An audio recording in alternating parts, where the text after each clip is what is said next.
Bro, I saw so many people fall on the wayside, people I toured with, people I knew in the industry that literally lost their faith because their band didn't make it and they had to quit. And I understood their feeling because we all go in and we try to write our little hearts out and expose ourselves. Well, this is what Jesus is telling me. And then when the audience is like, that's not enough, and the radio is like, we're not gonna play it, then what else are you gonna feel but rejection? What's the word? It's your bro, DJ NTEG, man. I got a monarch in the building. You know, somebody who's been making waves in this industry for so long, man. Such deeply rooted music. The passion is there. And I'm honored to be chopping it up with Manwell today right here on Boost. What's the word, my guy? How you feel? I'm chilling, bro. It's been a hectic morning, but I'm good, feeling good. That's what's up, man. So glad that you're here, man. Brings my heart joy. Today we're gonna be chopping it up, diving deep into your song, "Saved." Now, that's a powerful topic. We unpacking that. When somebody names a song "Saved," that's not just a casual name, you know what I mean? And so I really want to find out like the meaning, the root. But before we jump into that, when you hear this record now, what does it remind you of, Manuel? To be honest, bro, this version is a new version. So I wrote this song like 6 years ago, something like that. It's crazy. It's a long time ago, but it was during my time where I was like coming out of the industry, finding my way. I did like a full, like once I came out of the industry, I pendulum swung like all the way, like, I'm just gonna say what I want. And so it was way angrier. Like I was like, just, rah. And then I let it simmer for a couple of years, and I came back to it when I was working on this record, because this was like my first foray back into what we would consider the Christian music industry. Because for the past 4 or 5 years, I've been doing TV and film, so just sync music. Yeah. And so I was like, man, Jesus had put some stuff on my heart. I want to talk about some stuff. Let me just, bring that song back. And when I listened back, I was like, I sound a little angry. I don't feel that way no more. So I rewrote a lot of it and just, made it a little bit more introspective. Oh, look, there's a difference between being religious and being saved. Like, and the title of the song is "Saved," obviously.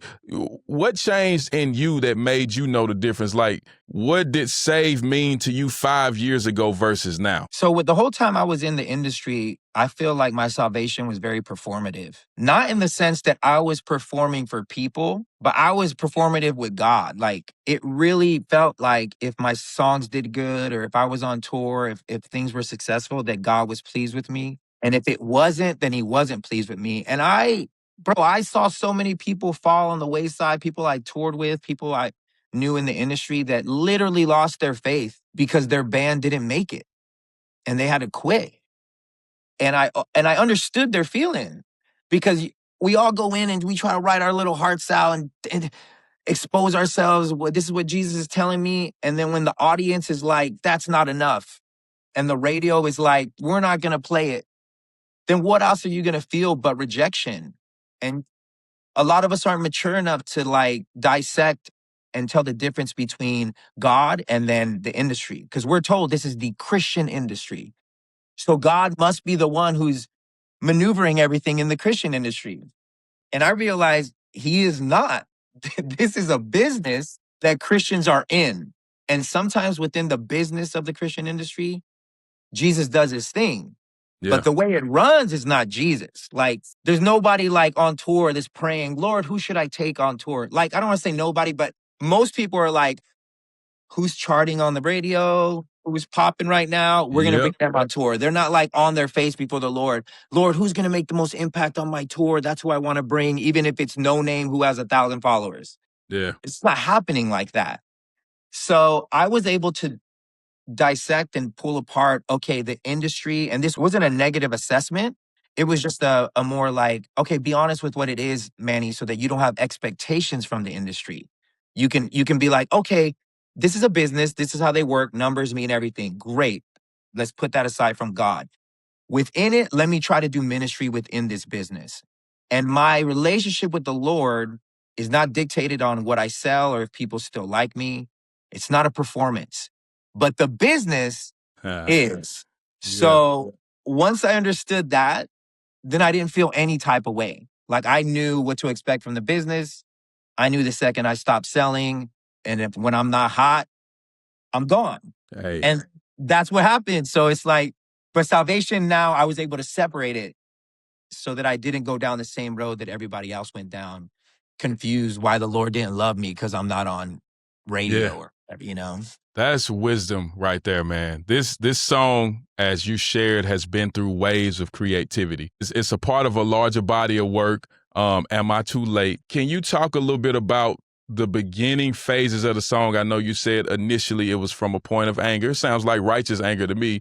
But did the production come first, or did the lyrics come first? And was there a line in the song that felt a little too honest, but you kept it anyway, my guy? I think all of it, I was listening back to it. I don't know if I could pick out a full line because one out of context or one without the other is like, it all props itself up. I think but I know initially it felt more like an attack on the church.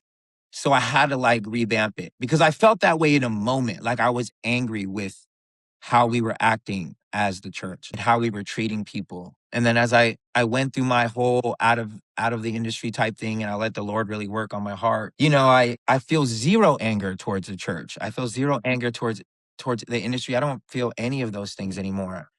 And it was like a really brief, because typically I don't put blame on anybody. I understand that we're all just trying. Like even the worst of the worst, like the people who like manipulate the flock or they do bad things or they whatever. Like I'm like, bruh, everybody in our own way, no matter how you see them, is just trying. And so it didn't feel like a true representation of my heart when it comes to how I view the church or people in the church. Like I'm grace machine. Whew. I have so much grace for people because I recognize that at a lot of points in my life, I needed grace and I will continue to need grace. So I don't feel like I want to sow any kind of judgment, any kind of like negative viewpoints towards people when I understand that what we really need is an understanding of grace and a camaraderie that we're all in it together. We're trying, we're in different stages of this thing, but we all really are going towards the same direction. And so since then, it's like I only have super positive thoughts about church and people in church. And it bothers some people because a lot of my Christian friends who are like, this person fell or this person did this. And I'm like, yeah, but grace. And they're Yep. like, no, they Yep. should be judged more because they were a preacher. They should be judged more. And I'm like, but you don't understand what it's like to walk their shoes. Yep. Yep. And that's the one thing that I feel like a lot of us don't, especially people who don't have a platform, they speak so like stern against people with platforms. And I'm like, but what would you do with access? What would happen if you left obscurity and now you're the person with all the access where everywhere you go, you can get whatever you want. Everybody's treating you a certain way. What would you find out about yourself? And people don't ever think that because, and the reason is because they'll never get to that place of like elevation because of how they think. But the second that they get there and they realize I can get online and there's probably 50 people in my DM just wanting to hang out. And everywhere I go, people are pulling out the chair and want to serve me. And that eventually gets to your head and you do eventually start feeling like, oh, I'm the man. And you start acting like that. Yeah, God, man. God grace, by the grace of By God, the grace of God. everyone, I'm just like, y'all, we gotta have so much more compassion for each other. That's one of my wife's favorite quotes, or you extending enough grace. So, like, I know you've had great success in the sync industry, man. Much love to you for that, man, because I know sometimes that can be an industry that's competing, but your pen game is crazy, bro. Like, one of the lines in the song, you said, loving my enemy is understanding their perspective. Can you share the root meaning behind that powerful bar, my guy? Well, nobody wants to walk in the shoes of their enemy. And I just don't understand that when Christ is like, bruh, your enemy you should treat like this. Like you should have so much love for them. You should have so much understanding. And we refuse. We refuse to walk in their shoes. And I'm so grateful that the Lord has given me, again, I think my superpower is grace. I really, really, really do. And it makes certain Christians mad that I'm willing to consider somebody else's side, no matter how heinous, because I understand they came to that somehow. Whatever way they believe, it's either a byproduct of their upbringing or a byproduct of what has happened in their life. Yeah. It has brought them to this point. And if I don't want to understand how they got here, then why would I have the urge to judge them and just like hold them to the fire on it when I have zero desire to understand their life and why or how? I don't care about it. All I care about is being right in this moment. So that's what that line was about. Like to me, I'm like, I want to understand you. That's all I care about. And once we walk down the road, I feel like the defenses go down because now I'm talking to you on a human level. Whether we agree on things or not, you know that I care about you. And that to me is the most important thing than being right. I used to do this thing where when I was doing my podcast, I would go through all my comments whenever I would put stuff out, and I would have these mad haters, like just say the most horrible things against me, and they're all Christians. And I would invite them, that person, on the podcast. I have like 7 or 8 episodes of this, like my haters. And I would bring them on my podcast and I would confront them about what they were saying about me. That's good, bro. Bro, I had a 6-hour conversation once with a guy that did a 2-hour hit piece on me. And by the end of the conversation, not only did he apologize and ask forgiveness, when I asked him why he did it, he was like, man, I honestly just thought nobody would see me. Man. And I was like, man, at the end of it, he just wanted to be seen. And I was like, bro, I see you.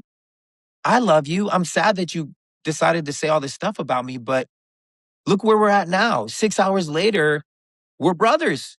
And if you ever need anything, holler at me. That to me is like no one would do that. I don't know anyone. Man, shout out to you for not being afraid to have the tough conversations, brother. Whew. Well, I know it's really not. I know it's stuff like that, right? But once they see and hear me and know that I care about them, bro, always the defenses would just come down and they're like, man, I didn't think you would be like this. And I'm like, yeah, because you make decisions based on what you see on social media. You don't know anything.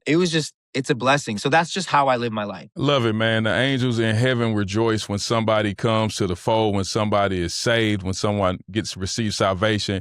You named this song Saved, such a powerful title. I hope after this interview, somebody can see this song in a new light. In closing, Manwell, if someone that's listening right now feels like that they're too far gone, maybe stuck in shame, maybe stuck in doubt, maybe don't even know if the Lord loves them enough to save them, what would you say to them, bro? I would tell them, and I hope this doesn't come off harsh, I would tell them, get out of the way.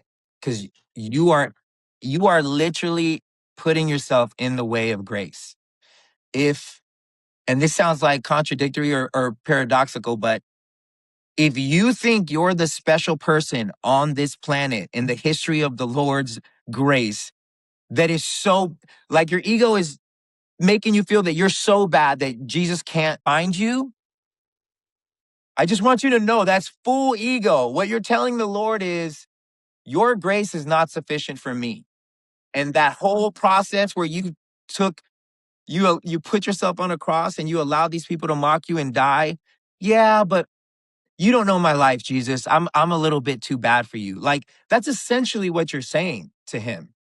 And if you can get out of the way and recognize that there has never been a time in your existence that you were good enough to accept salvation, then on the other side of that, you're going to realize, man, it really has nothing to do with what I do, but the greatest thing that I can be is a son of God. And that fully comes through faith in him, through grace and grace alone. Once you can really believe that, then you're going to stop holding yourself to these certain standards that are unrealistic. I'm not saying live like a crazy person. I'm just saying step number 1 is recognizing that your acts don't bring you salvation. You will never be able to be good enough. You can accept grace and then move from there. And one of the best things I learned about God in my walk after I left the industry was that most of the things that the Lord expects or wants from me, or the rules in the Bible, or the things that they say not to do, it was never predicated upon how it's going to make him feel towards me. What he was letting me know is if you do these things, you'll have a better life for you. Facts. Like this is all for you. I used to think if I don't do this, the Lord's going to be mad at me. And that was a very hard burden to carry. But once he revealed to me, he's like, no, no, no, bro. I love you no matter what.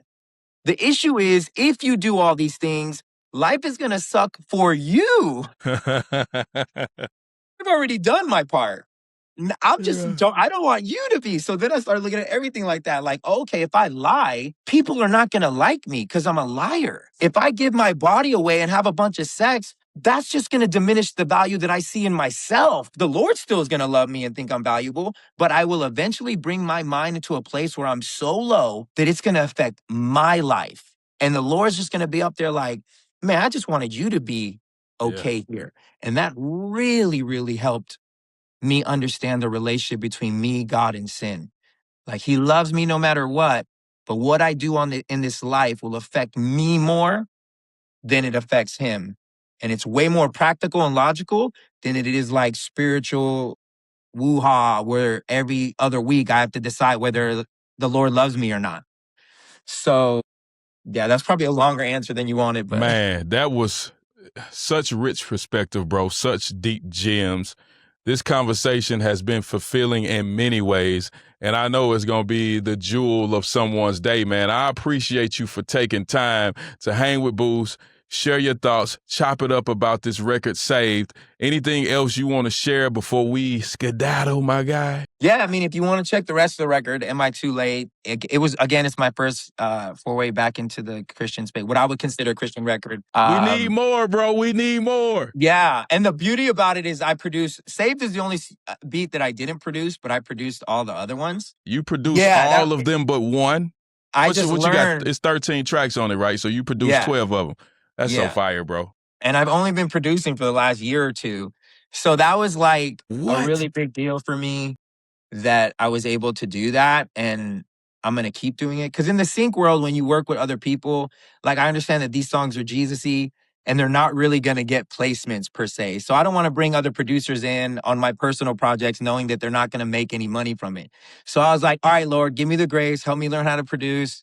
I'm going to put the effort in so that way I can put out this music, say exactly what you have on my heart and not be concerned that I'm, lessening anyone else's chance to make money, because I'm not in it to make money. I just wanted to get off my heart. And so I'm working on a second one where I'll produce again and talk about more things in my life. This next one I think I'm going to call I'm Boring. Bro, I'm 45 and the things that I'm interested in are so boring. It's like I love my daughter. I love learning about taxes. I love learning about insurance. These are powerful things to really love, my guy. I think so too. But don't nobody want to hear about taxes or investments or how to create generational wealth. But I'm like, that stuff is boring if you get in a conversation with me. But I just light up because I'm like, that's where I'm at in life. Is like, I got this little girl that I need to set up for the rest of her life. So I'm like, how do I get the right insurance? How do I whatever? So it's gonna be like a very practical album talking about. I need that album. Yeah. I'm going to give you game, bro, because I pay business managers a lot of money to teach me about how to do this stuff. And I'm just going to give away free game. Like this is how the cheat code works, Man, go check out Am I Too Late? Such a deep well to pull from, Manwell. Thank you so much for your time, brother. God bless, man. Thanks, bro. Appreciate you.